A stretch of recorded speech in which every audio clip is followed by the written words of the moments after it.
How's it going today, guys? In this video, I'm going to be talking about the SureFire X300 Turbo.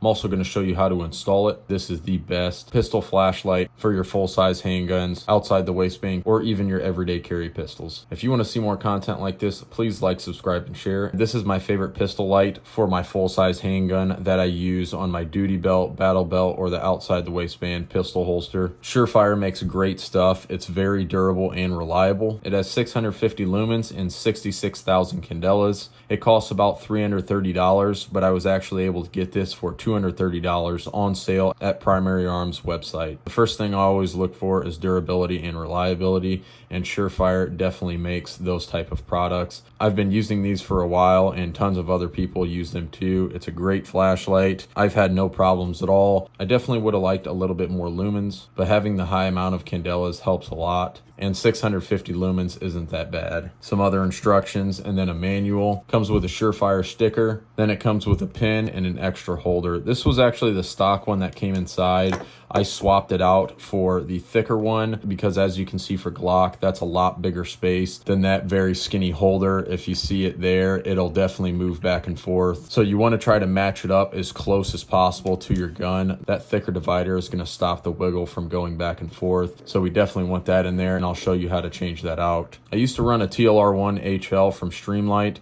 That's a good flashlight too, but that one only has 20,000 candelas, so you're getting about 3 times the amount of candelas from this, even though you are getting 350 less lumens. I'm willing to take that loss because the candelas are very important. Also, one of the main things I didn't like about the TLR1 was that the switches were very flimsy and very easy to activate. I'm pushing these in and it's not activating. You have to put a lot of force on there for it to go, and even when you're pushing it up, you still have to put a lot of force on that, which is what you want. You don't want these going off when you don't want them to, accidentally activating them and giving away your position. That was a big complaint I didn't like about the Streamlight. The buttons are a lot better. Another reason why the high candelas really help is because if you're trying to beam out to a long distance, this is definitely going to allow you to see to a very long distance. And also it helps you overpower other flashlights you might be encountering. You might be able to have to beam past car headlights, other people's flashlights, or other really bright lights, and having 66,000 candelas really helps with doing that. It's going to give you a really strong center hotspot, so you can blind people with that, or if they're shining a flashlight past you,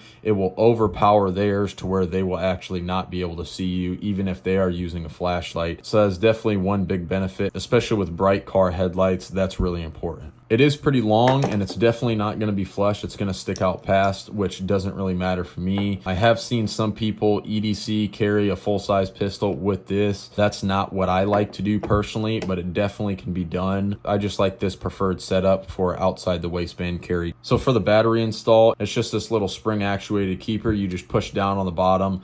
The top will come open. If you just bought this, there's going to be a piece of paper sitting in here so it doesn't activate it on your own. You're just going to pull that out. You have to push down on it a little bit so it can rotate. I'll push it back over and then just push that clip back up, and you'll hear it click in place. To swap out that middle piece, you're just going to loosen this as much as possible, or until it clears that little triangle right there. Then you can pull this out, and then you can put in your other one if you would like. But for the Glock, or for a Picatinny rail, or for other ones that have a big notch like that, you're definitely going to want to swap that out for this bigger piece.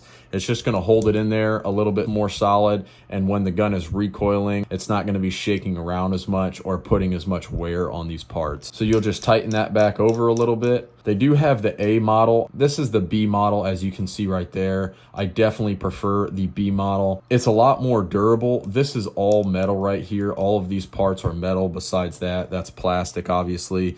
But all of this is metal. On the A, the quick detach little things are actually plastic. I personally don't like that because I think they could just break off a little bit easier. So I like the B model because it's definitely going to be a lot more durable. Even though it's SureFire, it's not going to be a huge deal, and I don't think it would break. But this just gives me a little bit more peace of mind, being that it's all metal. It's going to be a little bit more durable for sure. So I'll just tighten that back up over that little triangle right there. There it is right there. You can see it's nice and flat. You want to make sure that it actually clips into that latch, and you can see it's not moving back and forward. It is going to move a little bit up and down until I clamp it, but it's not moving back and forward. With that one right there, this thing would definitely be moving back and forward because of how skinny that little notch is. Before you do this, you just want to make sure the mag's not in the gun and there is no round in the chamber. You're just going to need a flathead screwdriver. I haven't needed to add Loctite onto these. It hasn't come off or anything like that. And when you're going to be taking it on and off, I wouldn't really recommend doing that. So while I have pressure on the bottom, I'm just going to tighten that down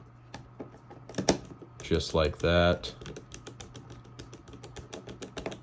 I'm just going to get it to hand tight or a little bit past it.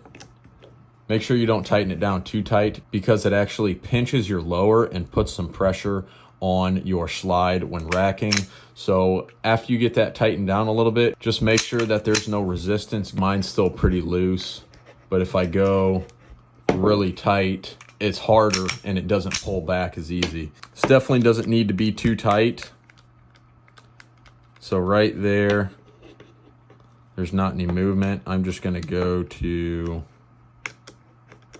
still just right there. And it still feels pretty smooth. I might even back it off a little. Right there feels good. The controls line up really nice to my grip. So if I'm here, I can easily hit it, or my left side, I can still hit it with my thumb nice and easy. Emissary Design does make another paddle that extends up, so you can be able to activate it from like right here. It looks like a good design. It makes it a little bit easier to activate while you're shooting. Definitely can't go wrong with this light, especially if you can get it on sale for like $100 off. This is definitely the best option on the market. Another thing about a light that I will not purchase if it doesn't have is if it doesn't take CR123s. Now, Mildlight has a PL350, but that flashlight does not take CR123s. It only takes 18350s, which are rechargeables. So if you don't have power and your flashlight's dead, you're pretty much screwed because you need electricity to charge your batteries for that flashlight to run. Now, this only runs off CR123s, which I much rather prefer than rechargeable batteries. It just makes it more reliable, not having to count on electricity. Now, if this was dual fuel, that would be nice. If you want to see more content like this, please like, subscribe, and share. Thanks for watching.